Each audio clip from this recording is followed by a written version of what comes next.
Hello, YouTube. Welcome to day two. So, I just finished the second video. Lots to go through effectively. So, again, following a similar theme to before, written lots of notes. So, apologies in advance for my eyes looking down. However, it's just an opportunity to, like I said before, share what I'm going through with yourselves, take what's valuable, forget the rest naturally. So day two's video is all around, I would say, mindset as a word, beliefs, and it's just putting yourself and doing the internal work up here first before even thinking about anything else. Because it comes back to this core idea of if you don't believe in yourself, then it's never truly going to work. Okay, so that's where the kind of the theme of today's video comes from. So day two is all about business breakthrough, but again, intensive session, but it starts with belief. So I come from a world where I generally believe, and this is something that I follow, believing is seeing. Believing is seeing.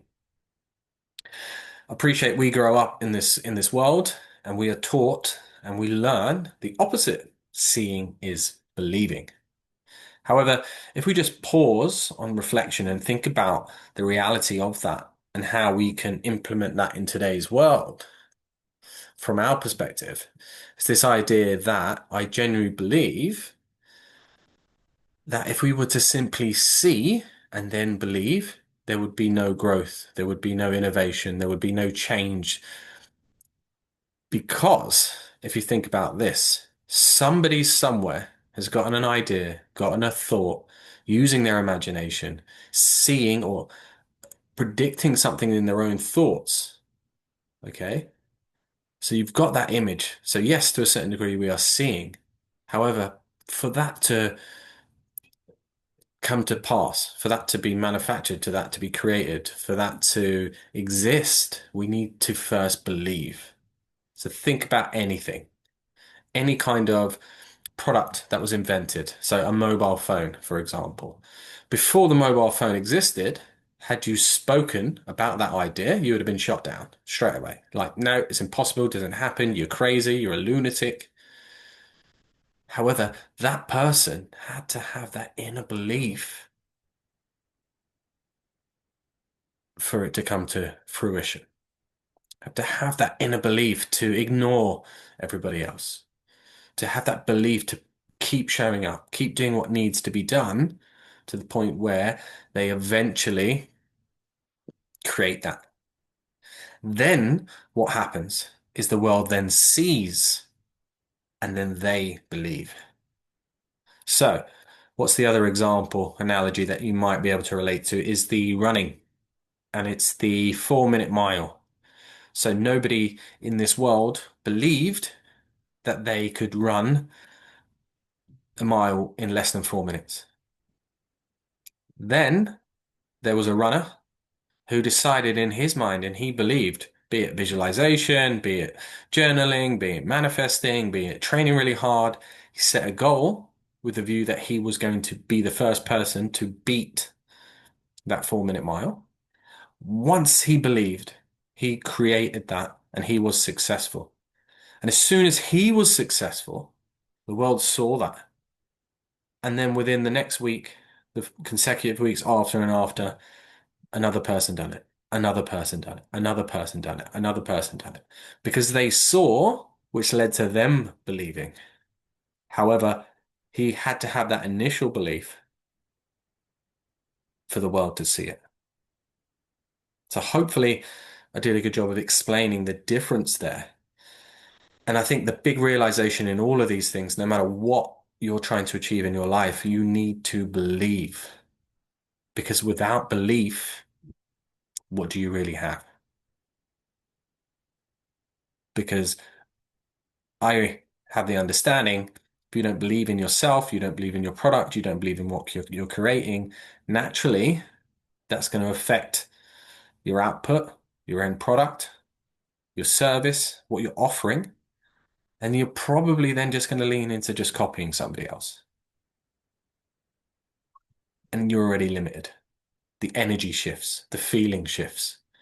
You're doing it for other reasons. So belief, huge. And I want you to think about that idea of belief as we go through the points from this session. But that's one of the key takeaways that I have already, just an hour in on day two. So belief is huge. And one thing that I would say, which I would lean into this, which leans into my own philosophy and my own consistencies, as I like to call them, is trust in the process. So once you believe, know that the universe works in mysterious ways.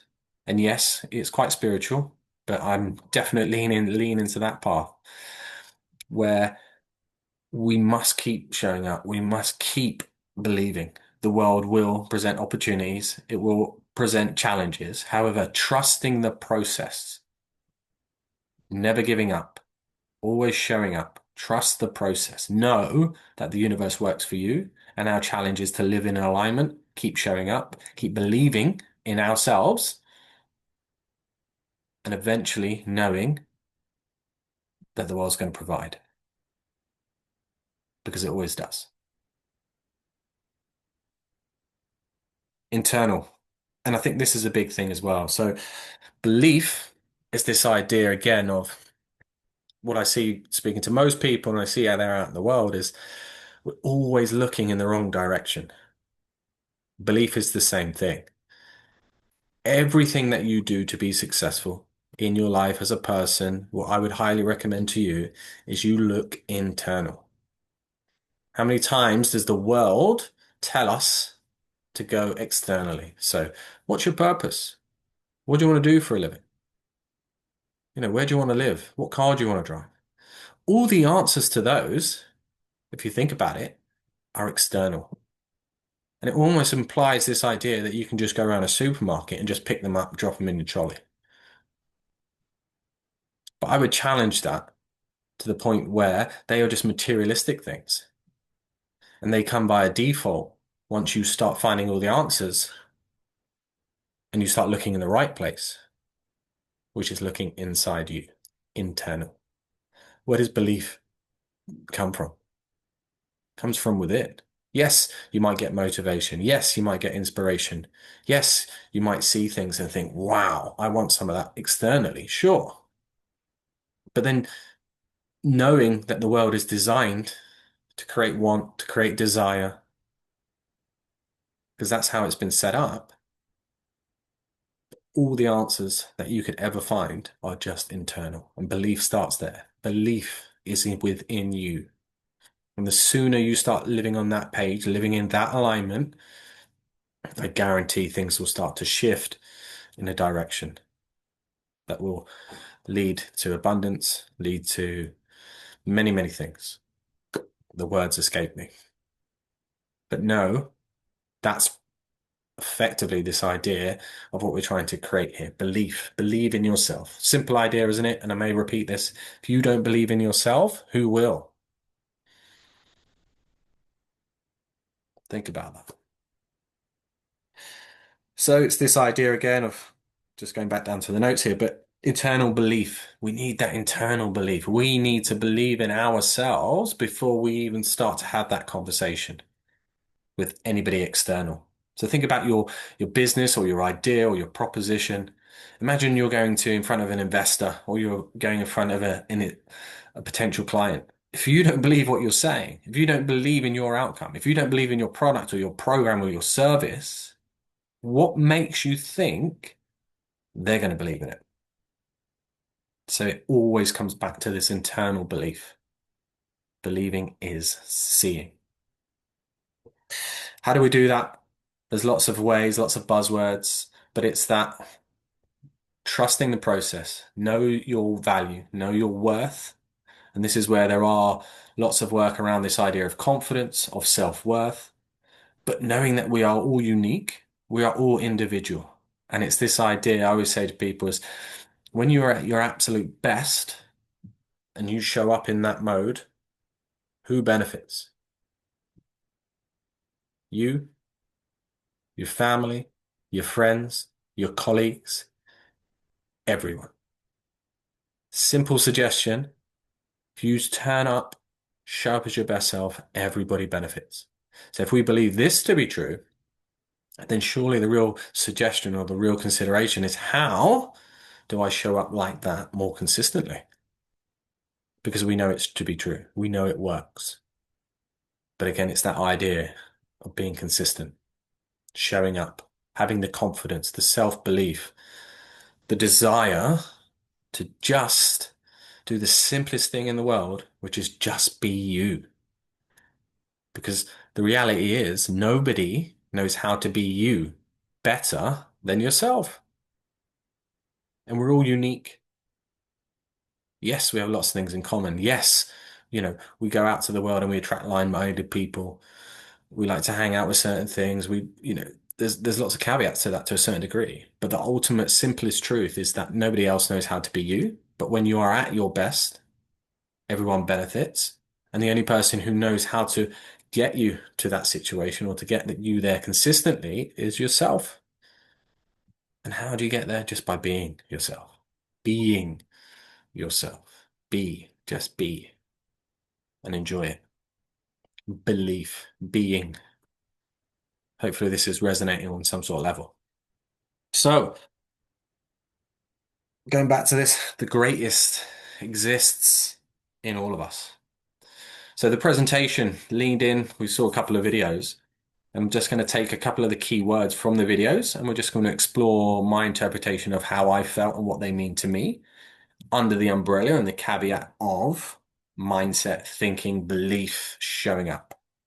So the first one, as I just mentioned then, was greatest or greatness, even if I can read my own handwriting, greatness exists in all of us.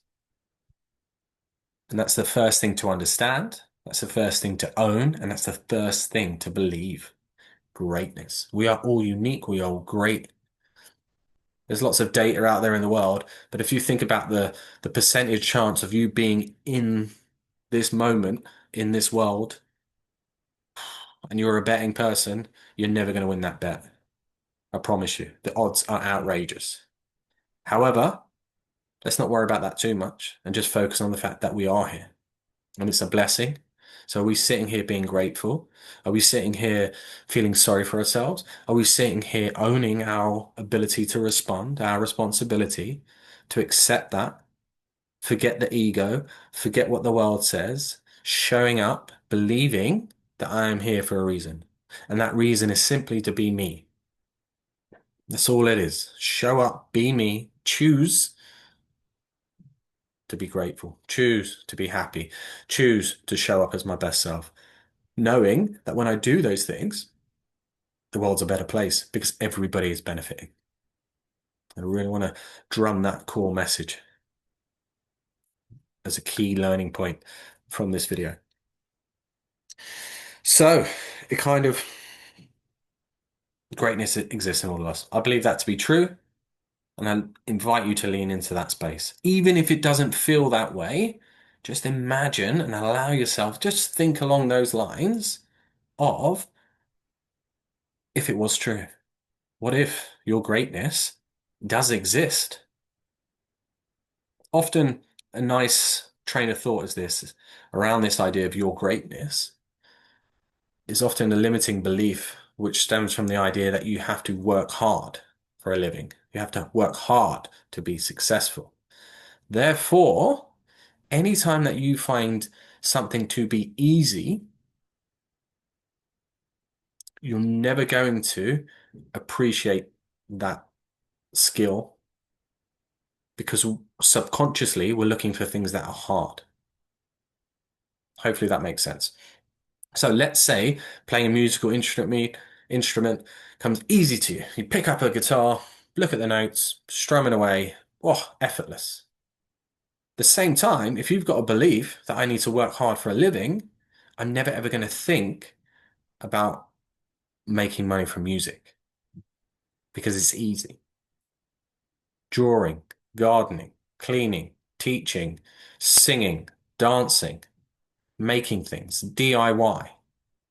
All of these ideas of, depending on your upbringing and, your environment growing up, there's so many wonderful things and talents that you actually possess that come easy to you that you would never think of charging money for or turning into a business because you believe somewhere that that's easy. So therefore, you wouldn't even dream of charging for it for a start. And second of all, it's not going to be a career. You're not going to make money because we believe we need to do something hard.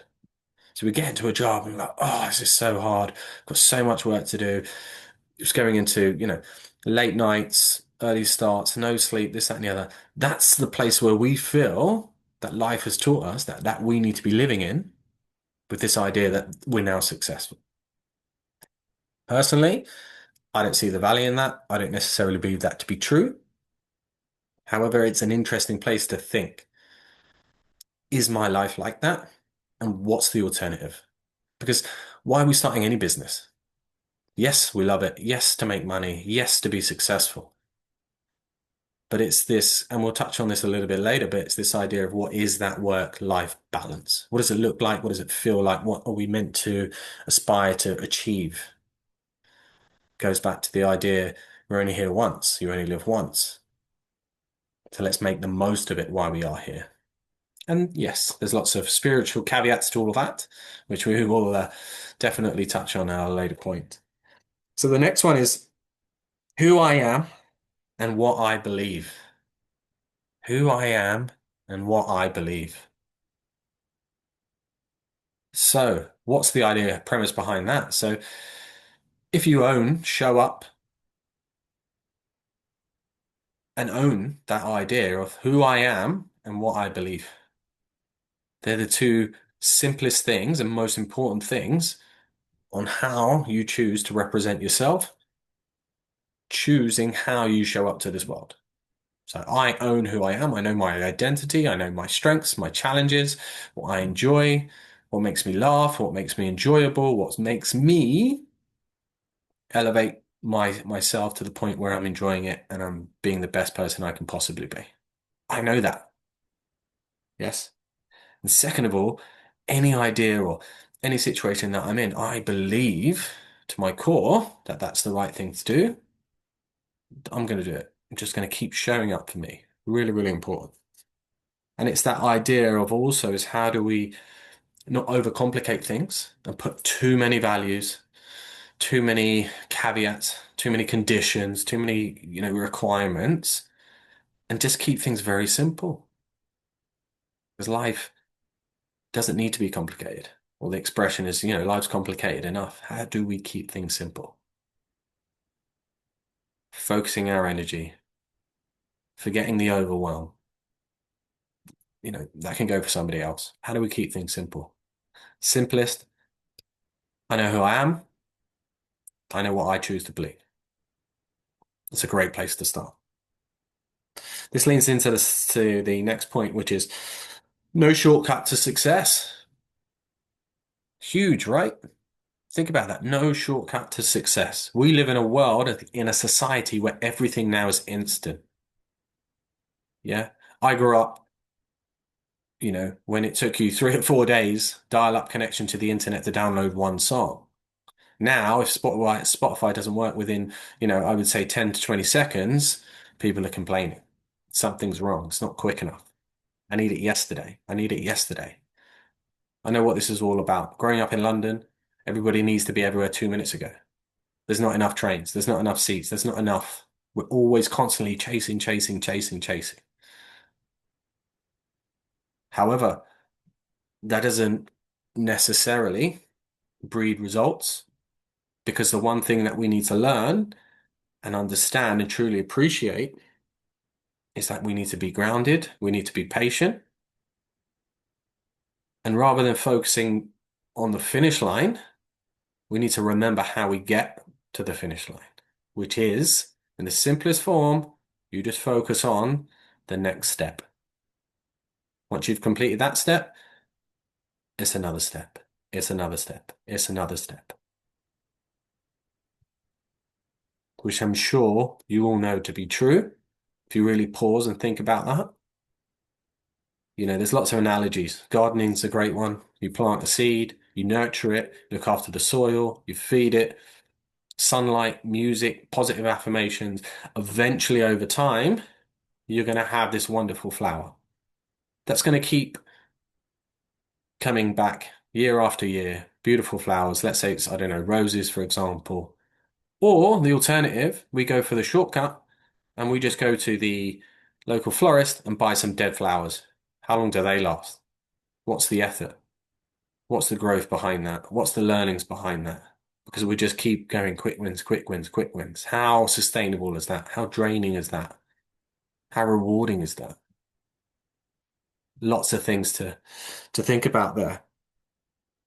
No shortcut to success then led, especially in the video here, and actually my own interpretations, but it's this idea that everybody in this world has some sort of talent. Okay? So you're skilled in some way. It's a natural ability.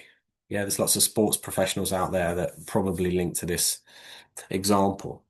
But it's this idea that talent is natural, we're born with it, and it's our opportunity, our uniqueness, our sense of understanding ourselves to tap into that and explore it and say, you know what, I find this easy, I'm good at it, but how do I create or build this into a skill? Which is the second thing, is this idea is that skills are earned. So we've got talent, which is going to take you so far, and then we need to build the skills which is now going to elevate that even further. Yes? So, sports analogy, I don't know, you kick a football, you could definitely, I don't know, let's say there was a tree 200 meters away, I'm going to kick the ball, hit the tree. That within reason is talent. Not everybody can do it. But can you do it consistently? Probably not. However, if we were to practice on that skill, eventually we're going to get to the point where we're going to hit that tree more than not. And that's through earned showing up, keep working, keep doing the task, keep progressing, keep practicing, closing the gap. Next one. What's the expression here? One brick at a time. One brick at a time. Very similar to what I was just talking about with the idea of one step at a time. And it's this, yes, we've got this big vision, okay, of, you know what? I need to build this wall. Okay, I know what it looks like. I know the dimensions. I know the shape. I know how many bricks. Okay, but sometimes what happens is when we're just focusing on that wall, it can get overwhelming and also gets to the point where we won't necessarily know how far we are to achieving that because we're putting too much pressure on the desired outcome. So yes, it's important to know what we're aiming for, what the direction we're heading in, but it's equally then important to go back to the basics, show up, ground yourself, be consistent. Discipline, lots of key words come into this category, but it's this idea that we focus on one brick at a time. But not only this brick, how are we making sure that we are laying this brick to the best of our ability? It's in the best position, it's laid correctly, perfect amount of cement or the ideal amount of cement to the point where we've done that, we've measured it accordingly. Next brick, next brick, next brick.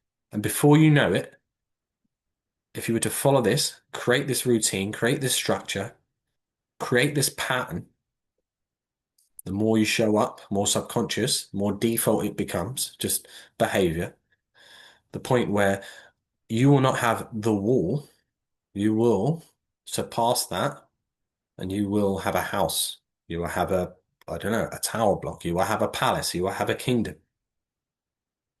But it all starts with learning the basics, learning that structure, putting the effort in, putting the work in to the point where we are consistently showing up every day. We get the brick, we make the cement, we build the wall. Putting these pieces to the puzzle, if you like, one piece at a time, consistently. And it's this idea again of focus, focus, which leads into the next point, which is focus on making a difference, which I personally love from my perspective. Personal development, personal growth. My intention always in life, any conversation now, anytime I speak to somebody, I just show up for me with the idea that my intention or my purpose in life is to make a difference. And it's just to ask the questions, it's to challenge the beliefs, it's to offer alternatives and just try my best to help from my perspective. That's all I do. Invite people to think, challenge their beliefs, get them to start showing up for them, not what they think they're showing up for, because there is a distinction. And it's this idea that if I am focusing on making a difference, which is naturally what I do anyway, am I making lives better? I would say yes. Anytime there's a hesitation or there's a pause and somebody's now thinking, whereas before they weren't, for me, my work is done. And how do I provoke more thought? Because once I get you to start thinking, it's going to have a dramatic impact in your life. Whether or not you choose to see it or not, it's the truth. Because once we start to challenge that thinking, naturally, that is the seed and the ripple effect to the point where you're going to then start going through that process. And fingers crossed, that thought or that suggestion changes one thing, like I said, like the dominoes, and it leads to the next thing, to the next thing, to the next thing. You start showing up by default as a better person because you're making better decisions. Therefore, your environment benefits because you're showing up differently. They want to know what's different and they want a piece of that. So it's this real simple idea, isn't it? Just keep working on yourself, keep showing up for you with the caveat that how am I making a difference to this world? How am I showing up, smiling, saying nice things, not getting agitated, trying to, work on simple things, changing my focus, making sure I've got a structure that works. There's lots of things out there to the point where every time I make a choice, it's empowering me to show up more consistently, to elevate my performance or elevate my being to a state where I'm being my best self or the version of myself, which I know by default benefits everyone. So everything is always linked to this simple core idea. And it all starts with you. And that in itself, it starts with you. Implies ownership, implies responsibility, your ability to respond. And it's not about anybody else. It is simply about you every single day, choosing how you show up for yourself because you believe that when you do that, everybody benefits. And when everybody benefits, the world's a better place. Simple ideas through the choices that you make. How do we empower them? And it really is this idea that if you don't have belief, it's not a level playing field. If you were to go into a business and you've got exactly the same product and you're pitching alongside the competition and you both show up and you've got the identical product, but you lack belief, do you really think you're going to win that pitch or you're going to win that client? I would guess not. Think about that. You need to believe. But the only person who can believe or create that belief in you, guess what? Well, guess who that is? Yourself. You know that to be true. I know that to be true. But it's when we start to show up and we start to say things that we start to believe, and our external, again, going outside environment goes, nah, this, no, that, no, this, you're better at this. It might come with good intentions, but equally, what I would suggest there is that it's irrelevant what they think because you're living your life, not their lives. They may think they know you, they could be wrong. But what's more important is that you know yourself, you show up for yourself, and you believe in yourself. Because that is where it all comes back to, that internal belief. Because let's say you keep following somebody else and you're listening and, true to their word, and they're basically telling you to do this, say this, show up as that, wear this, wear that, eat this, eat that. What happens in a scenario when they're not there that day? When they're not there to give you that guidance or those instructions? Where would you turn then? And like I mentioned before, the suggestion, the idea is when you're just being you, you don't have to think about it. It's not complicated. It's not overwhelmed. It's just you being you. Simple. Knowing the only person who can be you is you. Simple. And it's this idea here. What do we move on to? So we have to believe, which hopefully you've got by now. Belief is huge in everything.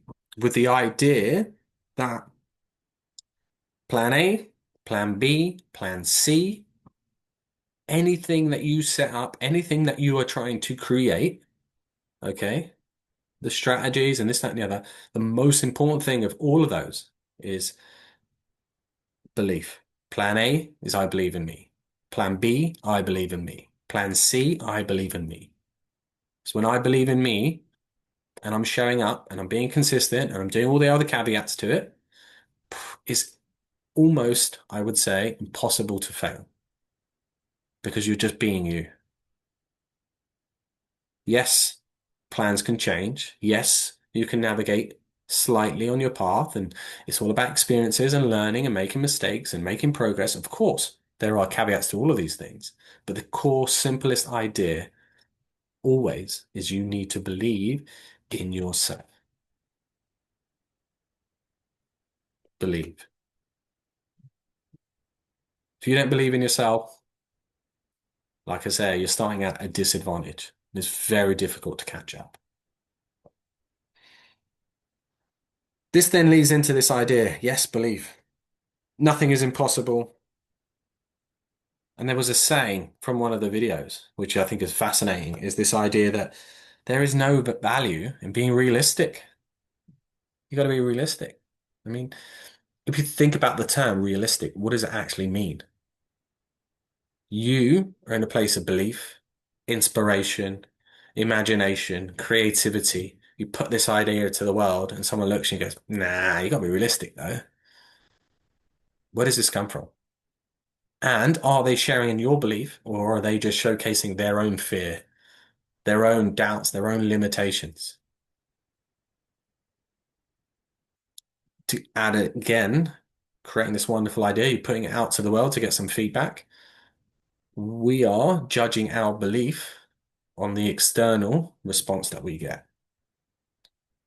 which can be useful in certain circumstances, of course. However, realistic, what does that concept even mean? Got to be realistic. You got to set the goals, you got to set the boundaries. But if the world keeps telling you that you can't run a mile in 4 minutes, and you start to believe that to be true, surely you are limiting your success. You are limiting before you even started without realizing you've set a boundary where you do no longer believe subconsciously that nothing is impossible. Think about that. This then led on to the idea of choice, which for me is huge, absolutely huge. And I think it's really important in life. For me, the simple steps in life, we create awareness. So we question everything. We get as much understanding as possible from a place where there's no judgment, there's no right or wrong. It's just awareness. How do we create that? I'm doing this because this makes me feel like this because I've learned to do this from. Right, now I understand that. Now, once I've got that understanding, I then go to the next step, which is I now have a choice to make. I can either continue choosing the same patterns, the same options, the same outcomes, the same decisions as previous, knowing that nothing's really going to change. Or now, because I've made that awareness, I can start to choose differently. I can start to choose things, options, outcomes, decisions, choices that empower me to show up for me, to be my best self, because everyone will then benefit.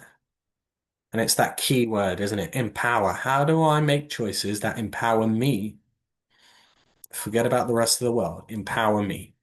And it's not from a place of being selfish. We can talk about that word another time.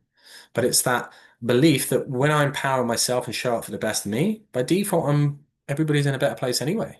So how could it be selfish? It's counterintuitive. It doesn't work. It doesn't exist in that frame of thinking. So how do we make choices that empower ourselves? You and only you know the answer. And if you find yourself making choices for all the wrong reasons, then I suggest you take back a step and create awareness on why you find yourself in those patterns and what are you really achieving by doing things that are not empowering you. People pleasing, living in the world of victimhood, believing that you don't have a choice. Huge three key areas there. You need to do the work. You need to start questioning who you are. Don't let the past define you. Okay, just choose who you want to be today and start showing up, making better choices, empowered choices that help you show up, knowing that when you show up more consistently as your best self, everybody benefits. And if those people around you do not benefit, then I would challenge whether or not they are the right people to be around you. The idea of what you put out into the universe you receive. So if you're putting out this energy or this positivity or this way of life or this way of thinking, these decisions that you make, and you show up and you keep doing that consistently, what you'll find is potentially your social circle will start to change. And that's just part of growth.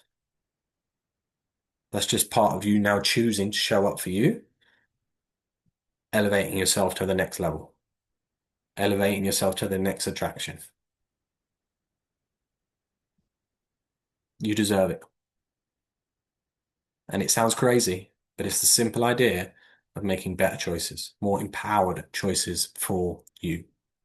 Do that consistently, and your life will change for sure. Think about it.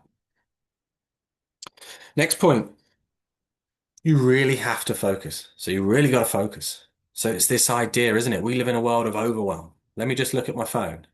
20 minutes later, this app's finished. 20 minutes later, oh, I've got another notification. Let me open at that. 20 minutes gone, 20 minutes gone. Before you know it, hours and hours have gone by. No productivity, no moving of the needle, no step forward, because we are wasting energy on things that do not matter and things that do not impact us, our decision making, and what we're trying to build, what we're trying to create, manifest to be successful. So, how do we focus on the key skills? How do we focus on our energies, our thoughts onto what takes us to the next step?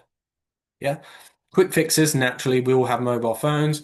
We all have technology nowadays. Turn off your notifications, delete apps that you don't use, delete apps that you know that are just a distraction, and start choosing you. Start showing up. It's this idea, isn't it? If you're always eating crisps or snacks, don't buy them because you can't eat them if they're not in your house. Simple wins, simple suggestions that if you sat down and were really honest with yourself, does that make me feel good? Is it empowering me? Is it making me feel better? Is it putting me in my best self? The answer to all of those is no. Remove it from your life. And sometimes we need to be that cutthroat, that honest. Step into that place. Yeah. Every time you choose something, make sure you own it. Yeah. Own your choices, own the decisions that you make. Show up for yourself, be honest with yourself, own it. I did that. You know what? Sometimes there are times where, let's say, I don't know, you're looking after your health, you're conscious, you don't want to eat cake, no problem. You don't want to eat sugar, no problem. You don't want to eat chocolate, no problem. But there'll be an occasion when there's a birthday and you say, you know what? Today, I'm going to take part. I'm going to have a slice of cake and I'm going to celebrate whoever's birthday is. And that's fine because you don't need to answer to anyone, just yourself. So own that decision. Be honest with yourself and make sure you're making decisions that are empowering you to show up and be a better person. It's my invitation. But how do we focus? Yeah. No overcomplications. Yes, there is also elements of sometimes when we don't focus and we don't prioritize, we're going to change our mind. We're going to change the direction. We're living in overwhelm. Yeah. New coach starting out. My gosh. Follow someone on Instagram. Try this, you'll get clients this way. A week later, somebody else. Try this, you'll get clients this way. Somebody else, somebody else, somebody else. And I believe that all their strategies within reason will work. However, if it's not the desired results, because we're not being consistent, we're not being patient, we're not showing up, we're not doing all the things we need to be doing, we live in a world of instant gratification. If it's not instant, nah, doesn't work. Let's move on. Nah, doesn't work. Let's move on. That's why it's not working. The simple truth. Because you, me, I've been there, done this. You are not choosing yourself. You are not showing up. You're expecting everybody else to do the work for you. You're expecting everybody else to generate all the rewards, and you're just picking and choosing the bits that you want to. You have to earn that right. You have to earn that.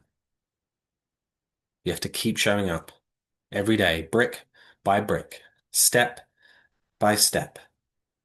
Simplify it. Attack your fears. This was an interesting idea. This idea that how do you motivate yourself? Because naturally, we all have fear. The number one fear at the moment in the world is public speaking, which is interesting. Lots of probably childhood trauma in a relation to that, which is fine. But it's this idea that if that is your biggest fear, are we hiding from it? Are we trying to live our lives avoiding it? When we know through experience that anytime you step into fear, you're actually stepping into growth. You're growing as an individual. The more you do something, the more you progress. So we keep practice, practice, practice, and by default, we're just progressing. Pick any skill in the world, any hobby in the world. Do it every day consistently for 10, 15 minutes. And when you started, so let's say you set yourself a challenge of 2 weeks, you're going to be 2 weeks ahead of where you were from when you started. And again, it's not about comparing yourself to the world. It's not comparing yourself to anybody else. It's just knowing that when you showed up consistently, chose yourself, you are now in a better place than when you started because you were practicing. And when we practice, we progress. And it's simple as that. No overcomplications.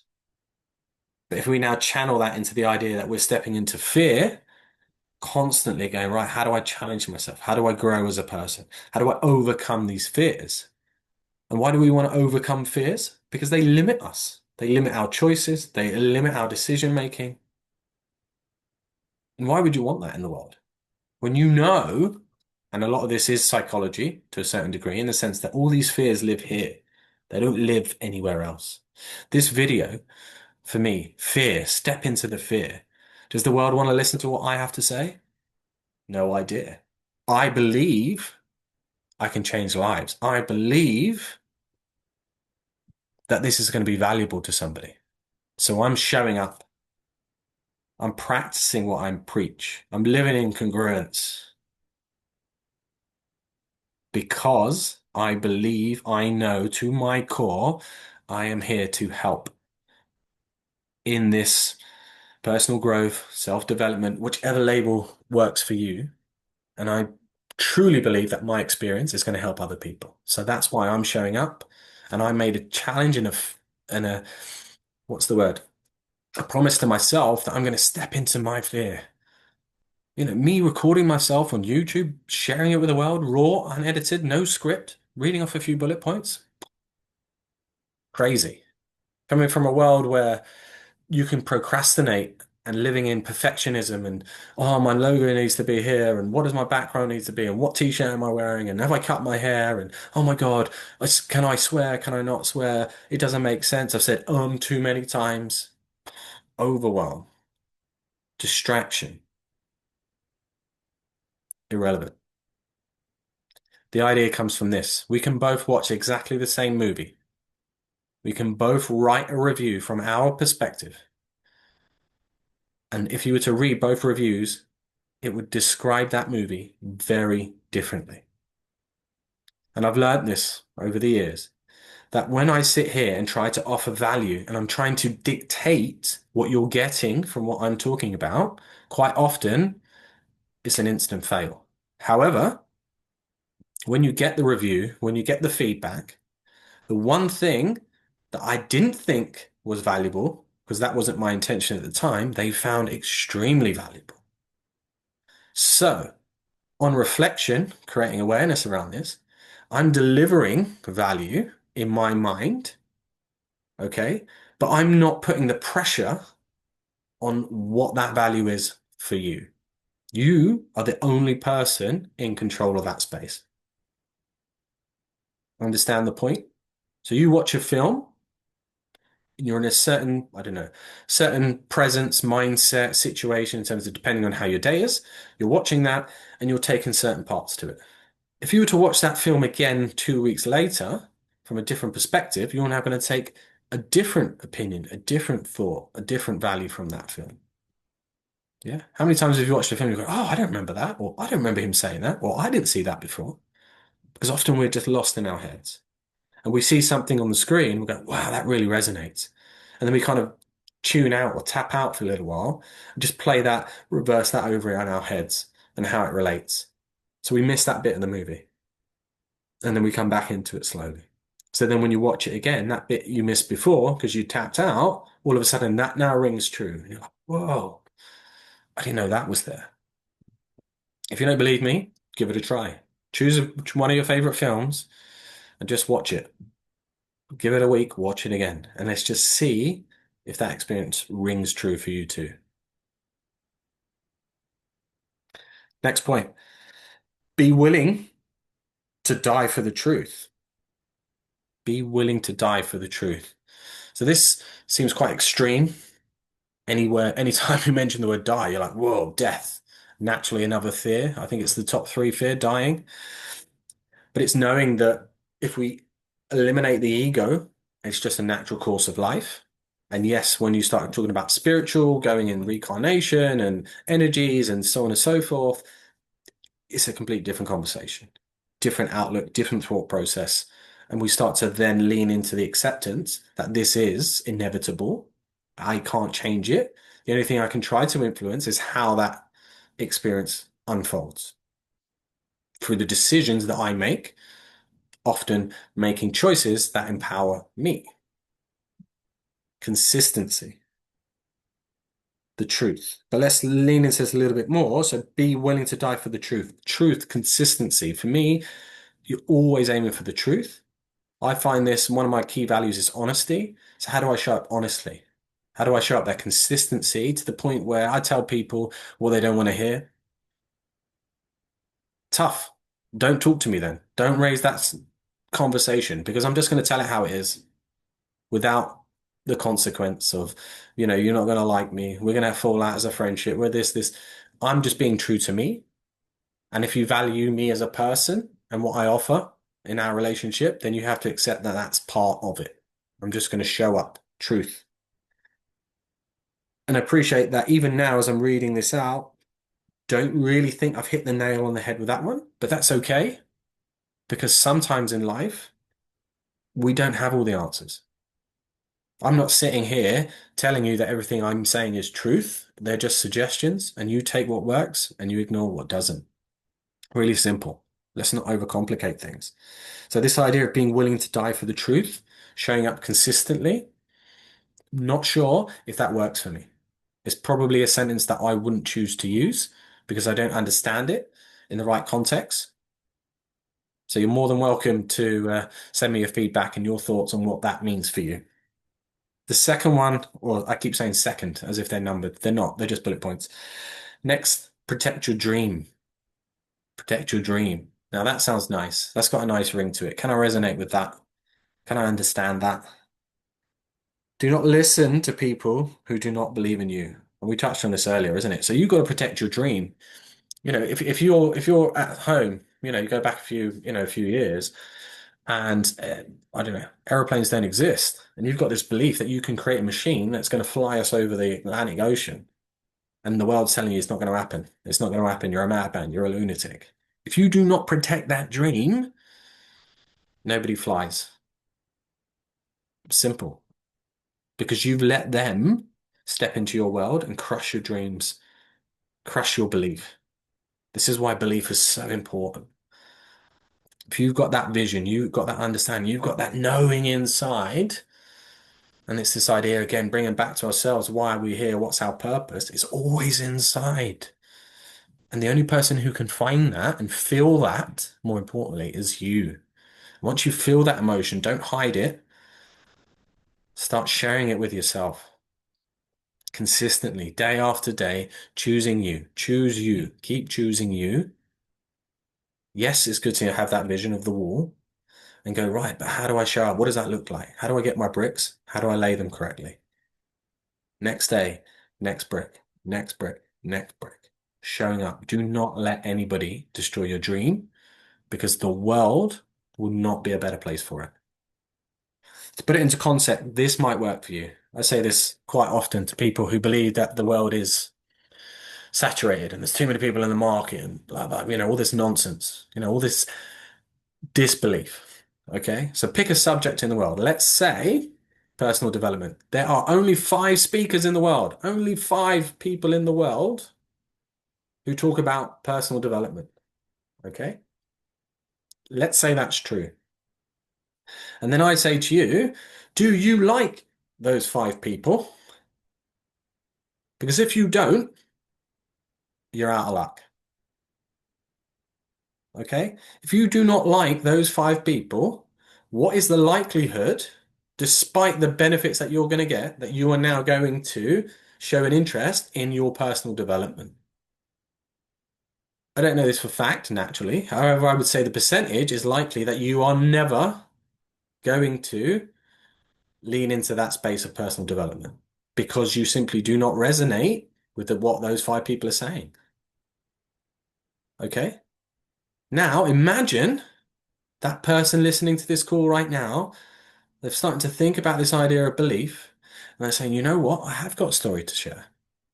I am going to show up. I'm going to believe. I'm going to step into my fear, and I'm going to now put myself out there to the world. I'm going to be person number six in personal development. What have you done now without even realizing? And this is the idea when we start talking about universe and laws.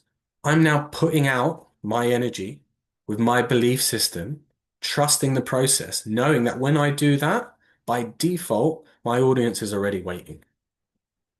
Because my audience doesn't like those five people, and they've been waiting patiently for me to show up. Think about that. You not showing up is a detriment to yourself and to the world. Authenticity is a key word at this moment in time. AI, internet, whatever, apps, all sorts of stuff. This idea of connection, we're more connected in the world than ever before, yet we're more isolated, we're more alone because we don't have that authenticity, we don't have that connection because people are choosing not to show up. Show up, be you. People will resonate. You will create, let's get the raw words out. You will attract your community. You will attract your tribe, your people. People need to hear what you have to say. Protect your dream. The next thing, if you want it, go get it. Huge. I grew up in a household where I was taught limiting belief, wants don't get. How do you think that served me? Wants don't get. Imagine that you're only young. Wants don't get. Wants don't get. Wants don't get. And of course, the intention is trying to make things realistic, of course, and I understand that in a place of no judgment, no right or wrong, but that's a belief that did not serve me. But I chose, and there's probably still elements of me that believe that to be true. However, I'm starting to create awareness and I'm now starting to choose. Because what's more empowering for you? If you want something, go get it. Or wants don't get. And we're allowed to want. We're allowed to be successful. We're allowed to be abundant. Yeah. We're allowed to get that job. We're allowed to go on that holiday. We're allowed to do these. We're allowed to do what we want. So own that space. Give yourself permission. Allow yourself to go and get what you want. Because otherwise, what's that feeling like for you? Lack, I don't deserve it, no self-worth. You can see how the negative connotations then build in the background. Because every time you want something, you tell yourself, "Nah, I can't get it. I'm not allowed." And then it plays out this ripple effect. And the idea that everything in life compounds to the point where we can't be our true selves because of a simple, very simple idea that we were taught when we were younger, wants don't get. And that's just in my life. How do we know this? We create awareness around it, and then we start making choices. So now it's all about reframing, isn't it? Rewording. So create awareness. Before, if I wanted something, I can't get it. Now, do I want it? But do I really want it? What do I want it for? Yeah, how do I make it achievable? How do I get that? Making different choices. Hopefully this starts to make sense, starts to sink in slowly. Then we moved on swiftly to this idea that, and the analogy was, if you think about movie stars, okay, and this is relation to this idea of success, okay, because naturally business is all about money, and we'll talk about this afterwards. So maybe this is in the wrong place. However, we're just following as the video led on from my interpretation. But this idea that if you're a movie star and you're an elite movie star, there's two ways or two paths that you walk down. One, I'm going to be the blockbuster, best-selling movie. Think Avengers. Box office, tick, tick, tick, tick, tick. Loads of bums on seats. Great for the business. Or I'm going to go in a different direction where I'm going to do a lot more internal work, a lot more of self-reflection to the point where now I'm chasing Oscar-winning performances. Performances that stand the test of time that people relate back to because of the feeling and the emotion that that one particular role gave them during that experience. And the subtle distinction between the two, which I really liked, and I think it's really important as well to distinguish this, is that box office is success, Oscar winners is alignment. Success and alignment. And it's this when we believe in ourselves and we show up for what we do, and I know this to my core, anytime you start a business, yes, you want to be successful. Yes, if we're doing it just for money, okay, it is important to do it for money, but if we're doing it just for money, you will potentially be successful. Okay, but on that inner journey, on that inner lesson or that value, are you always going to be still searching, still wanting? Or are we starting to make decisions where we're living in fulfillment, where we know our value, our worth, and by default, because we're giving so much and we are the expert or the authority in our field, that money just comes in as a default. However, we've got that inner belief, we've got that inner alignment where we are not searching, we're just being who we are meant to be. And hopefully you can feel that shift, or you can understand and resonate the difference between the two. And of course, it's a choice. Like everything in life, you choose which path. You choose what step, which direction. There's no right or wrong. There's no judgment. I'm not telling you one's right or one's wrong. I'm just saying that there's always a choice. And it's up to you to choose your path. Choose what empowers you to show up. Because when you show up, the world benefits. Simple. Very simple. Moving on. So then we moved on to a different part. Know thyself. Interesting statement. Again, which is just know yourself, know who you are, know what your values are, know how you want to show up, know how you want to present yourself. Because that's nobody else knows it better than you. And once you do that, you're not living in this fake pretending, oh, making this person smile. I want that one to like me. I want that one to follow me. I want that person to talk to me. No, no, no, no. You just be yourself and you will attract your audience. You'll attract the people that are meant for you, if that makes sense. Okay? Belief. Business does not have to be all or nothing. Leaning into the analogy with the actors, alignment. And I think this is huge for me, especially over the last few months, is how do we start to live in alignment? An alignment where everything is, it feels right, it makes sense, it works, not just for me, but for my inner circle, for my family, for my friends, for my business, for my success. Everything, like the ideal puzzle, has a piece and they all fit nicely together and makes this beautiful picture. Living in alignment.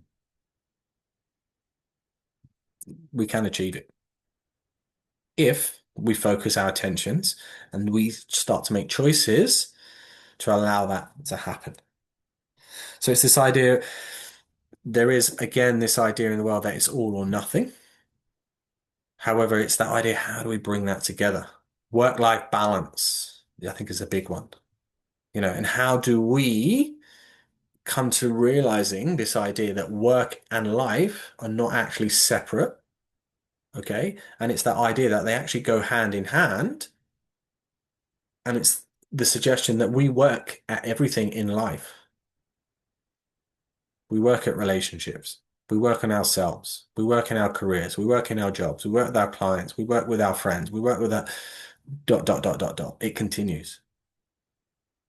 But what's really interesting is that distinction that a mindset, again, a belief, is that we go to job or career and we work there. But then when we come home, we stop working because we don't associate the two together. But when you go home and you're doing housework, what's that? That's work, isn't it? But then how do we show up? How do we keep showing up for our family, for our friends? Everything takes work. Relationships, partnerships, children, family. Everything takes work. Your health, your hobbies, your exercise, your nutrition, your diet. Think about everything element in your life. It does take work. And if you want to, elevate that, it gets back to this idea that we practice and we progress, but we need to keep practicing all these things to keep progressing. And we just need to keep showing up. Analogy of the plant. You put a seed in the ground, in the soil, you've got to nurture it. Not just for that summer, but for the following summer and the following summer and the following summer. You've got to keep nurturing, keep watering it, keep giving it sunlight, keep giving it positivity, keep giving it playing music, whatever it is. We have to keep showing up consistently, keep laying those bricks one after the other, after the other, after the other. We are creatures of habit and we thrive following structure. And the irony is that if we don't have that habit and we don't create that structure, we will never have freedom. And I know that sounds counterintuitive because I believed that before. I'm like, yeah, but structure restricts freedom because it's the opposite. But if you think about this, if you were to structure your day and your routine to the point where you know that you can get everything that you need to achieve done by, let's say you wake up at 6 o'clock in the morning and you're done by 10, and you've done all your daily tasks, by default now, from 10 till, I don't know, let's say 9 o'clock in the evening, what is there for you to do with the exception of being free to choose? Just a suggestion, just an idea. Creatures of habit, structure, routines, they benefit us, help us be more consistent to showing up. But how do we plan and negotiate and structure that in such a way that actually is empowering us? It's improving our life. Forget this nonsense of work-life balance. We're showing up for us and we're improving that life to maximize our freedom for the choices that we make. Reframing, simples. What else have we got here? However, you need to be consistent. So action, taking into account the idea of work-life balance, which we just briefly discussed. How do we create alignment in life where life work naturally flow together in unison? Which is what I was saying. So it's that idea of understanding your values, understanding what it is that you want to achieve in life, but knowing that you have to do the work. So yes, I want to have a business, but am I allocating enough time to business for it to be successful consistently every day? Or am I picking and choosing when it feels like that works for me? Am I now using family, kids, hobbies as an excuse when I should be working on my business?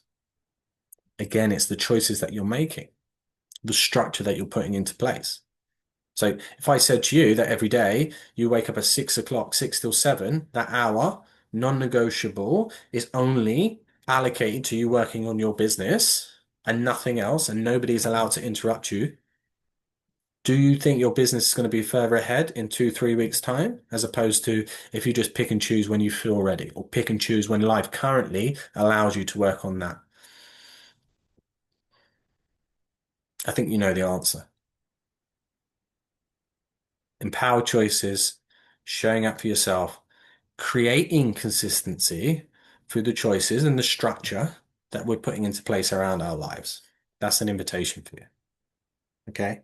Because the aim is naturally, like myself here, my aim is to achieve 100K as soon as possible, not 12 months. If I can do it in, why would I wait 12 months if I can do it in 3? If I can do it in 2? Equally, it might take 6, 7, 8, 9 months. That's fine. But it's learning, actually, the real lesson is allocating the time, being consistent, laying the brick one at a time, one at a time, one at a time, one at a time. So this started on Saturday.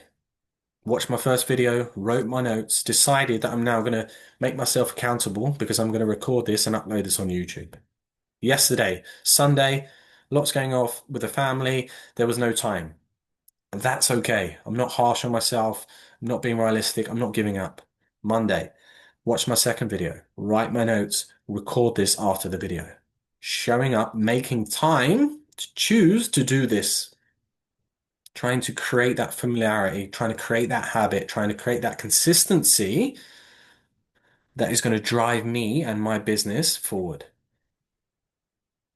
Practicing what I'm preaching, living in congruence, sharing my experiences as we go. And so far, touch wood, I'm enjoying it. It makes me feel good. It makes me feel empowered. I feel that if somebody was to watch this, they're definitely going to get value. I'm not trying to determine what the value is, but I know to my core, you are going to get value. Because I've been in that situation. I'm in that situation where I'm watching videos like this and it's changing and challenging my thinking. So by default, it's going to do the same to you. Life success, not just business success, which I think is really key. Like we were saying before, yes, we want a successful business, but what's the reason behind the successful business? Is because we want money, we want freedom to the point where our life will benefit. So rather than just trying to focus on creating a successful business, let's try to create a successful life where we then lean into this idea more of an alignment. And we're starting to make choices focusing on our core values, what's really important to us. And if you've got 10 values, initially, the invitation, which we'll lean on a little bit later in the video, is streamline that to maybe 3 or 4. Knowing that once we've got this to the point where we're generating a certain amount of income by default, we put the process in, the strategies in place, and we're just there showing up, repetition, that we can now start to introduce the other ones. Yeah, so family, children, business, work, for example, 4 values. Social life, hobbies, they can wait. They can wait 6 months if that aligns with your values, if that makes sense. Yeah, because once the business starts going, naturally, like I said, by default, sounds counterintuitive, but you're going to slowly start to create more freedom of time to the point where we can reintroduce social connections. We can reintroduce habits, hobbies, even. Mindset. So all of this, within reason, you could argue is mindset. It's a quite flashy word. I've read the book. I highly recommend it. Okay. But positive growth mindset, negative mindset, that kind of idea is almost this idea that, and I looked up the definition from my term, so beliefs, attitudes that shape how you perceive and respond to life's challenges and opportunities. So if we were to really simplify that, what's a mindset? A mindset is effectively a choice on how you choose to empower yourself regardless of what life throws at you. So your mindset is your choice. It's your empowered choice. It's how you choose to think, how you choose to respond, how you choose to show up for you. And that's, think about it. Belief, everything we've spoken about so far in this video is all about here. This working, using this tool to work for you. And forgetting the beliefs, forgetting everything else external that people have told you that yes, they might have had good intentions, but it is not working for you because it's not in alignment with you. So how do we change that mindset? Think differently. Yeah. Inviting you to think. Crucial to your success, your growth, your future. Think. Challenge your thinking. The idea there's always a better question. Always a better question. Hungry for success. So what we're going to do now very quickly. So it's this idea of mindset.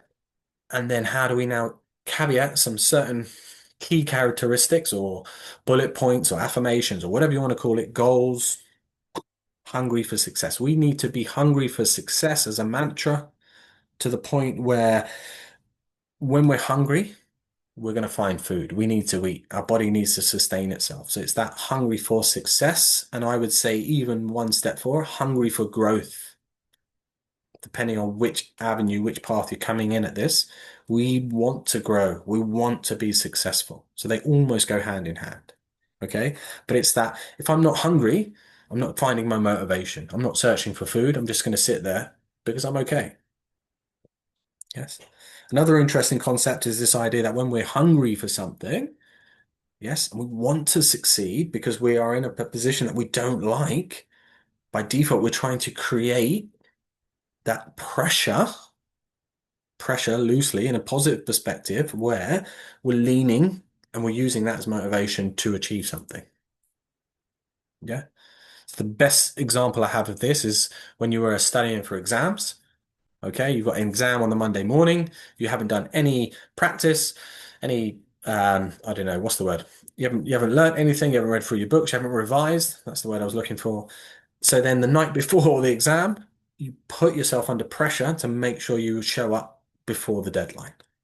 Yeah. So sometimes when we procrastinate, sometimes when we don't have that motivation in place to achieve what we want to, it's because the pressure is not enough.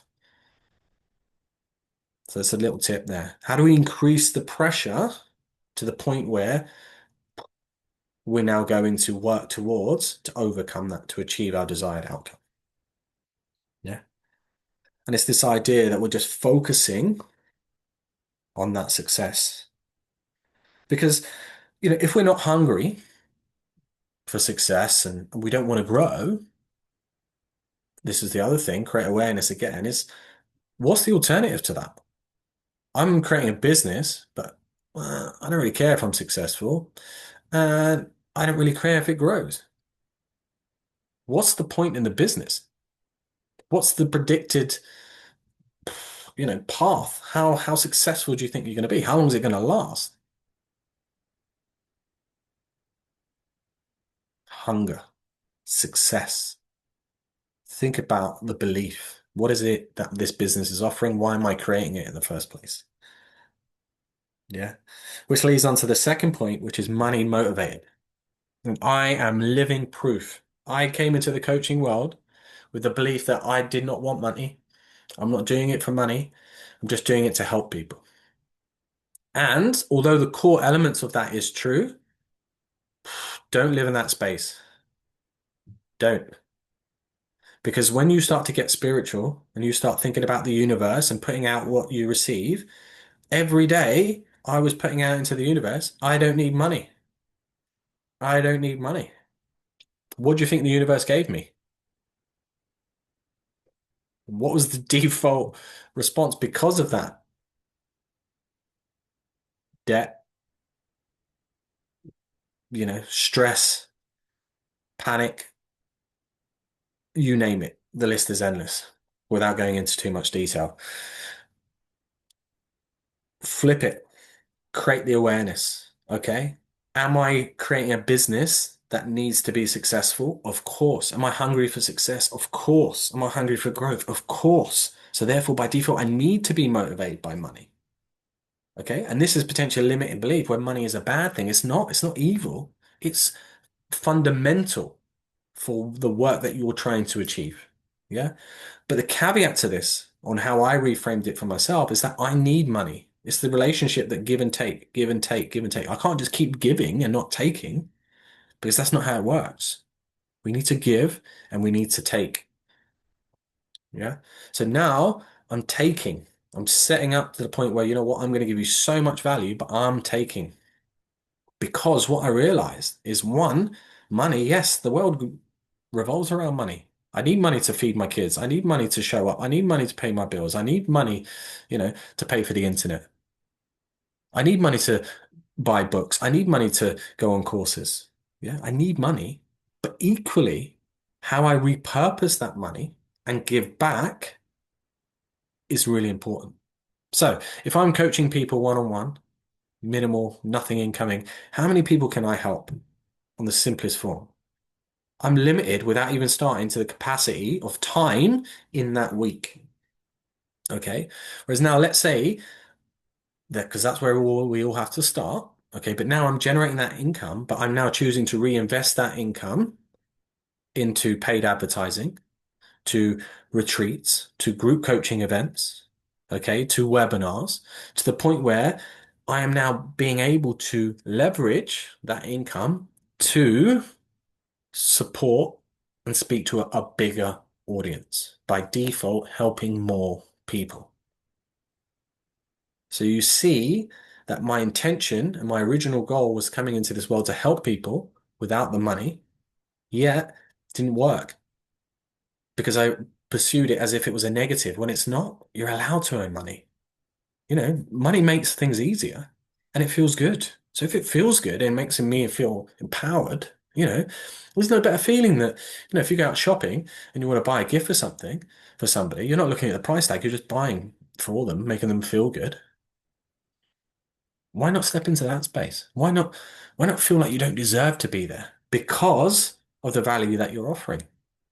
Knowing that when this thing comes in, I can repurpose this and now I can create more value for more people. I can go on a course. I can learn more. I can upskill myself. I can practice certain things. I can get into masterminds. I can have conversations. I can have access to content and ideas and suggestions and imagination and creativity, which potentially I wouldn't have had prior. So it's about just that mindset, shifting it and saying, you know what, it's really important that we give this value, knowing that we're going to receive. And we're welcoming that into our world. And we are doing it and we're using that to the point where we're now benefiting more people. So that was a huge shift for me personally. And if you are like me, just doing it not for the money, I would say that we need to change that as quickly as possible because you're putting out that invitation to the universe, I don't need money. So the universe responds and says, you know what, I won't give you any, no problem. Think about it. Hungry for growth. Money motivated, huge. Yes. So the other analogy of this to really let it sink in, you've got a car, you've got the best car in the world, okay, which let's say is your business. It's the value, it's the service, it's your product, whatever it is that you're offering, it's the best in the world. Yet you're saying that you do not need the fuel to run that car. How useful is that to anyone? You've got this the best car in the world sitting on the driveway. It's clean, it's sparkling, it's shiny, it's got all these features, cruise control, I don't know, the latest stereo system, music, whatever, comfortable seats, massages, you name it. It's everything that you could want in a car. It's right there sitting on your driveway, but you don't need fuel. How is that benefiting anybody?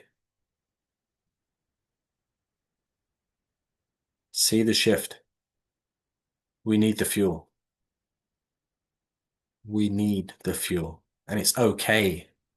I'm giving you permission if you need it. It's okay to ask, to want the fuel. We want it, let's go and get it. We want it, let's go and get it. Next one is decide to be the best. Love this. This I absolutely love. Yeah. This comes from a core belief that I have or an intention that I set for myself, which is how you do anything is how you do everything. Okay? With a distinction. Okay? Decide to be the best. But I would reframe that very slightly and say, decide to be your best because your best is all you can control. Your best is all you can measure. Comparing yourself to somebody else, curse. Don't do that. So deciding to be the best can sometimes create a little bit of a gap, a little bit of a disalignment. Okay. However, deciding to be your best, showing up, giving everything that you've got with the idea that I can't personally give you more value than what I have done today, sharing everything that I know, my insights, my thoughts, my learnings, my experiences. I'm giving it all to you today because I want to be the best and I want to show up and I want to be my best for you.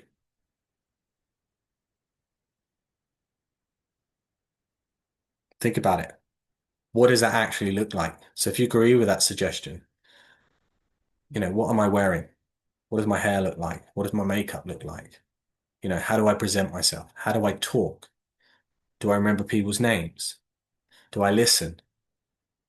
Do I talk too much? Definitely. It's a work in progress. Okay, so we're just practicing these things, thinking about how we show up. I think what's really interesting is how, as a society, this has declined over the years, since my own knowledge. So if we take religion, and it's not about religion as such, but it's this idea that Sunday service, people used to set an expectation where they would go to church on a Sunday and they would wear their best clothes. Now, nobody goes to church, which is a different conversation. But more importantly, when they go to church, they just wear clothes. There's no sense of that responsibility of showing up as your best self. Yeah. I'm sure you've seen it in the supermarket where people are walking around in pajamas and dressing gowns. No judgment in the sense that there's no right or wrong, and people are welcome to do whatever they want, dress however they like. However, I would challenge that idea that if you were going to a wedding, that you would show up in your pajamas and dressing gown. Okay? So if that's true, therefore, you showing up in your pajamas and dressing gown in a supermarket is you choosing not to show up as your best self. Simple. So how do we, even from the decisions that we make, leave our house feeling good about ourselves? And yes, of course, there's caveats to all of these things, but it's always back to that choice. I share a story with you. Every time I leave my house, and I've been doing this without realizing for the last, I don't know, let's say 18 months, I'd always put a nice pair of chinos on, regardless if it's picking the kids up from school, going shopping, taking my son to football, whatever it is. It started to get hot recently. I put some shorts on and we went out, and all my kids turned around and said to me, Dad, you can't wear the shorts. And I'm like, but why not? And they were like, you can't because it's embarrassing. Where did that come from? Is it because I've set an expectation without realizing that I'm always in a pair of pair of trousers, to the point, excuse me, to the point now where they're seeing me in shorts and they go, oh, something's not quite right here. I set an expectation because I was choosing to show up and present myself in a certain way that, without realizing, has now even impacted the way that my children think. And yes, of course, I still wore the shorts, but it's just starting to create a bit of awareness. And sometimes we don't realize the impact and the role that we play in life in general, setting expectations, showing up, always making different choices, which within reason, and the point here is this idea that we're reaffirming our value every time. Showing up for me, valuing myself, believing in myself, trusting that I offer life-changing thought processes, challenge people's thinking, offer solutions, offer suggestions. Huge. Which naturally leads into the next one, which is addicted to learning and growth. Huge caveat for me. Change is inevitable. So it's this idea, if we believe that to be true, let's move with the change. Let's implement that idea that we are always changing and we can stand still and we can try to replicate or recreate the past, your choice. Okay. Or we can sit here and just keep worrying about the future and worrying about what has not happened yet or taken part. Or we can simply be present, get the brick, put it on the other one, show up for ourselves, be present, choose to smile, choose to enjoy life, and just build. Make choices that empower us. Let's not overcomplicate things. The world is full of overwhelm. So how do we simplify things to better work for ourselves? When they were talking about this idea of addicted learning and growth, they did do two caveats or two lessons, which I thought was fabulous. So there was a gentleman, can't remember his name. He interviewed the top 100 CEOs in the world, and they came to pass, or they came to realize that there was two patterns of behavior that all 100 of these CEOs do. Okay. The first one, they read books. Sounds quite simple. However, they actually read a minimum of 26 books a year.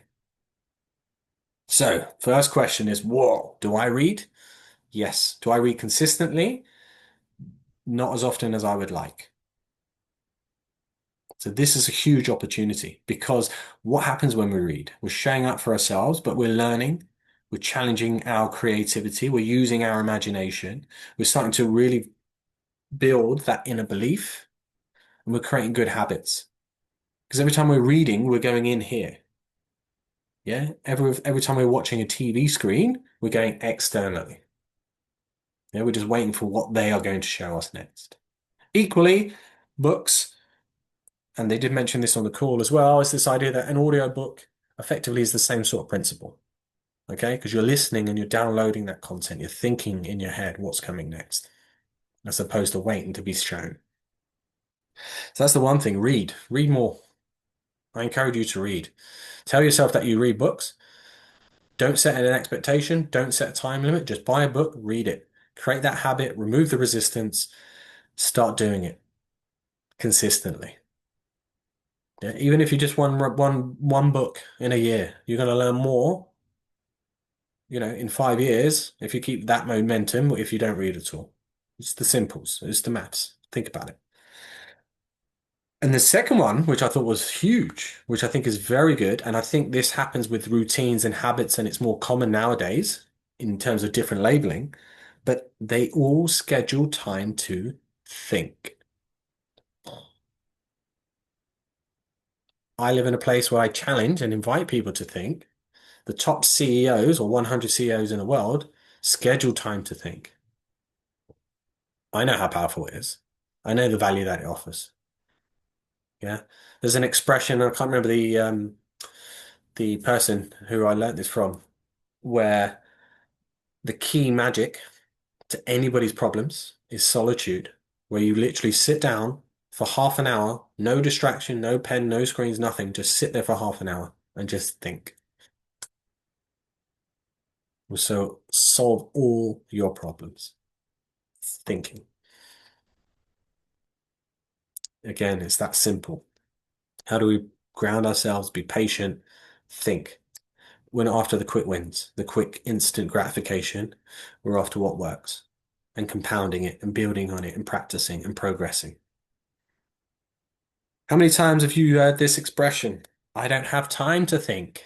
If you don't schedule it, it's not going to create itself. Yes. Also, a limiting belief. The more we say things, I don't have time to think. Don't we start to believe it to be true? And once we start to believe it to be true and we start putting that into the world, into the universe is going to give what we ask for. So if I don't want time to think and I keep putting it out there, I'm never going to have time to think. It's not coincidence. Change it. Schedule it. Non-negotiable times. Put it in your diary. Put it in your schedule. This is me, uninterrupted, thinking. Be it meditation, be it breath work. Add 10 minutes on. If half an hour seems too much, 10 minutes, 5 minutes, 15 minutes. It's your life, your schedule. Do what empowers you. That's the invitation. Which links into this idea, like we touched on, but it's hugely important. Time management, how you schedule, how you set up your day, the choices that you make that help you show up to be your best self. You know what works for you, like everything, isn't it? You've just got to sit down, take the time to figure it out. The next one was, and there's only a few more. And yeah, obviously, if you're still with me, I really appreciate it. And hopefully, you're getting this value. And like I say, we'll continue to do these videos. It makes me feel good. It makes me accountable. I'm learning and feel like the best way to practice what I've learned is to teach it. And that's what I'm trying to achieve here. So thank you very much.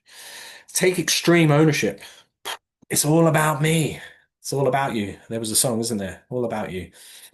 But it is. And it's okay for it to all be about you. Forget this nonsense that when you're growing up about being selfish and showing off and all this crap. It's not true. Show up for yourself with the caveat that when I show up for me, I'm being a nice person, I'm leading with love, I'm doing all these wonderful things, I'm making people happy. But it's got to start with me. So showing up for yourself, taking extreme ownership, knowing that if I don't show up, it's not going to happen. If I don't put the work in, it's not going to happen.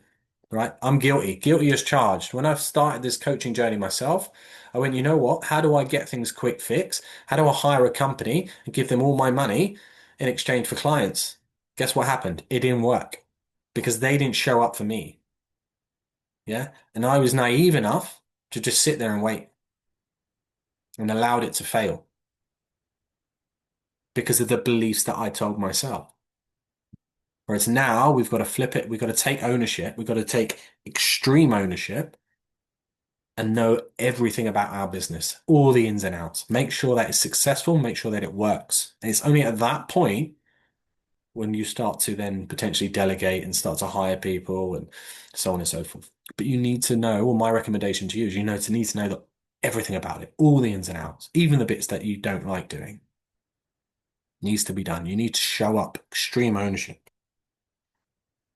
If it happens, it's because you made it happen. Simple, not overcomplicated. Think about it. You show up for you. You make the choices. You make the decisions. You empower yourself to do certain things. You're going to get the reward. Because it's this idea. I say this a lot of people when they're looking for a new job or they're in a place at work where they're not quite sure what the next level is. No one, and listen to this, no one is calling you up and saying, here, I've got your dream job, your dream salary, your dream house, your dream car. No one is coming to do that for you. You have to create that for yourself. No one is coming to save you. You need to create that opportunity for yourself through the choices that you make. Own that, live by that, know it to be true. Even just take those ideas, implement them into your life. No one's coming to save me, so I need to create it for myself. I'm not going to feel sorry for myself. I'm not going to be living this victimhood. I'm not going to keep people pleasing. I'm not going to, blame the world and all this crap that people talk about. I'm going to show up for me, right? I'm going to take back my ability to respond. I'm going to take ownership, okay? And I'm going to create my life. I'm going to save me, if you like, because no one else is going to do it for you. And it's nobody's job and nobody's responsibility to do it for you either, despite what you may think. Sometimes, and this is an interesting one when they said this, is sometimes doing what is required is enough. And this kind of comes around this idea of consistency, sorry, where when we show up, we're not going to be 100% every day, okay? Which is fine. It's just human nature, okay? But if we've got 50%, it's this idea, at least I'm showing up with full 50%, 20%, I'm showing up with that 20% full capacity, knowing that I'm still giving my best, showing up for me, making those choices, okay? Because things happen in life, disappointments, grief, relationships, football results, you name it. There's ups and downs, and that's okay. But we're still understanding that with no judgment, no right or wrong, knowing that how we choose to show up still influences our life, influences our next steps. And sometimes you just showing up to work is enough. Sometimes you just reading that extra sentence in the book is enough. Sometimes it's not breaking the habit, not breaking the structure, not breaking the routines, and being consistent because you're still choosing you. And it is enough, more than enough. Unshakable self-belief. Huge word, unshakable self-belief. This whole thing when we started was all about belief, belief, belief. Hopefully you understand the importance. And I've done enough to really kind of explain that. And you can feel the value and understanding that you need to believe in yourself. And there was a quote that they said, you have what it takes, although no, it's going to take everything you have. So belief, everything that you ever need, I truly believe is inside you already. Okay. How do you access that? Better questions. But how do we live by that? We've got to use it. We've got to take that out. We've got to give it everything that we've got. Unshakable self-belief. Give and take. I've got everything that I need, but now I need to step into that fear. I need to use everything within my being to manifest that, to create that, to show up for me, to show up for everybody else. Give and take. Always. Even with ourselves. And it's that idea that the affirmation or the statement, I'm all in, yeah, making that commitment to yourself that you write your name on a piece of paper, I'm all in. Sign it, date it. Own that decision, own that choice, empower it, make it you. Choose you, believe in you. I believe in you. Trust me, I do. I've never met you, never spoken to you, but I believe in you. I believe in everybody. I believe that everything that you ever need is already within you, but we've been misguided because we keep looking externally. And externally, you're not finding things that resonate. You're not finding alignment. You're not finding your purpose, your identity, what really matters, because that's all already here. Just how do we reframe that and start looking in the right place? Internal, internal, internal. Be it your heart, be it your head, be it your gut. Your body is telling you constantly every single day what you need for the next step. What is a better, more empowered choice? But we need to wise up and start listening. Excuse me. Right, last few points. Play to win. Who doesn't like to win? I mean, I'm really competitive. Okay. And I love winning. I love this sense of accomplishment, sense of achievement. But it's that idea. I know it's play is a key word there because we play. Yes, we play. We try our best. We show up for us. Sometimes we lose, but we learn. We learn. We get the opportunity to, that was a bad pass, or that run wasn't great, or that was a mistake. Let's improve it next time. Practice. Let's learn from these mistakes. Let's just keep putting the effort in. We can't win every week, but if we win more weeks than not, huge success. Never giving up. We're constantly playing to win. And it's this idea that we're refusing to be outworked. We're refusing to give up. We know within ourselves how much effort we're putting in. We know what the reserve is like left. Yeah.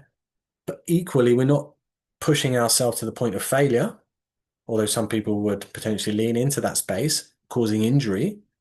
But we're pushing ourselves, knowing our body, knowing our limits. I've given it my all today. And you know what? Tomorrow I'm going to do the same thing. And the day after, I'm going to do the same thing. It's really understanding your body, understanding what works, understanding how you show up physically, mentally. Okay? Because sometimes consistently doing the work mentally without the results, you just need a day off. You need to reflect. You need to move through your chakras. You need to bring back that creativity. You need to walk in nature. You need to have a pause. You need to socialize, play with your children, spend time with your family. You are the only person who knows what works and what doesn't work. You can read a book, follow everything in that book. If If it doesn't resonate, it's a complete waste of time within reason. You know what works. So the opportunity is to step into that space and figure out how it best works for me. Some people are morning people, some people are night people. So if you're a night person, why are you waking up at 5 o'clock in the morning? It's not going to work. Equally the other way around. Okay? Find that space, find that opportunity to the point where I know it says here refuse to be outworked, but we are giving our best opportunity to show up. I mean, I do this day to day. Okay. Any job that I have, if you set me a goal, I'm not stopping until that goal's met. I'm not.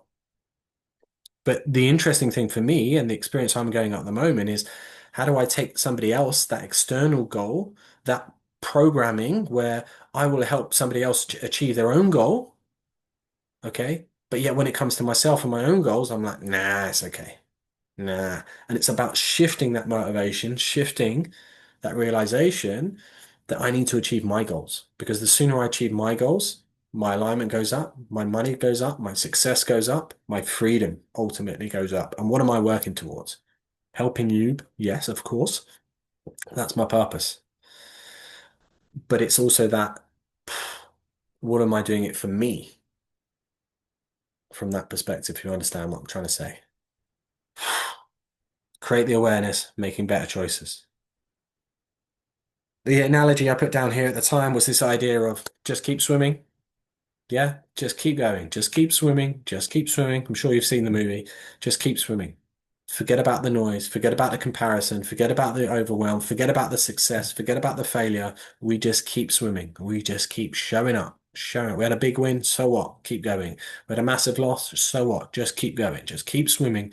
Keep trusting. Keep believing that eventually we're going to get to the point where our target's here, but we're surpassing that. We are going and beyond because we're not limiting ourselves to here. Yes, we've set an expectation or a goal, but we're just going to keep swimming past it. And yes, there might be dips and, so on and so forth, but we just keep swimming, keep being consistent. We keep outworking people. We keep running. We keep taking the steps. We put in that structure, that foundation, those habits, and we just show up with them every day. Keep doing it. I mentioned before, comparison is a curse. I don't recommend it. Yeah. When we compare, we tend to copy. That's not living in alignment. That's not being you. That's just doing what somebody else does. Or that's you pretending to be someone else. I wouldn't recommend it. And the caveat and the key thing that they focused on towards the end here, which is interesting, is this idea that we were talking about talent before, skill set, is that hard work will beat talent every day of the week. And I'm sure you've heard that before. Okay. But if you've got talent, it's never enough. But it's leaning into that because I believe we all have a talent. But again, we're trying to compare our talents to everybody else. Yeah. So if you think about sport, there's always going to be someone slightly better in a position or slightly better at somebody else, unless you work at that. Yeah. Which is this idea of hard work. But I believe you've all got an individual talent, which you need to create awareness with what feels good, what feels easy, what feels simple, what feels empowering. I found it. How do I work at it? How do I maximize that to the point where I'm offering as much value as possible, showing up for myself, putting that wonderful positivity in the world, leading with love, changing the perspective, helping people, delivering growth, delivering, I don't know, development, proof, improvement, happiness, solutions. And then by default, I'm getting paid for it because money is what it is about. When we create a business, we need to be successful. And how do we then, determine business success is by the income that we receive. So it's all good. We're all on the same page. So know that short-term loss is long-term gain. This is what we were saying before, just to wrap up now, is this idea of values. So let's say I don't know, you might have a job, 2 or 3 jobs, starting a new one. You might have family, you might have children, friends, hobbies, gym, this, that, whatever. Streamline it. Think about what you need as an essential that you couldn't live without currently. So your job, because you need income, you need your bills to support this. You need the time and schedule in your own time to invest in your business to make it grow. If you've got immediate family, kids, children, wife, that type of thing, they're your priority.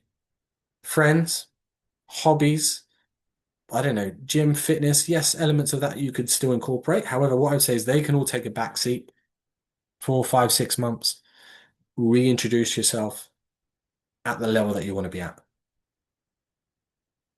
You could, within reason, try to incorporate all of that into one. However, the idea is that you don't want to create excuses where you're now trying to make choices. Do I go out to the pub? Do I go and watch the football? Are we going out for dinner? Or am I saying no because I'm choosing me and I'm choosing my business and I'm choosing to make that work?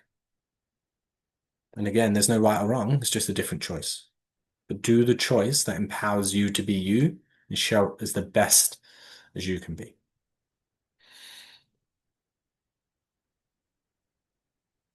And I'm going to finish with this belief that the world needs you. The world needs your story. The world needs you to believe because that's how we grow. That's how we offer different values. Your unique gift, your talent, please work at it. Please apply yourself to the point where you're giving that. You're stepping into your fear, just like myself, and you are showing the world exactly what you have to offer, what your value is, what your unique set of talents is, your brilliance. Okay. I believe in you, honestly. Thank you so much for your time. I trust that that was useful. Take what works, forget the rest. And I look forward to diving in to day 3.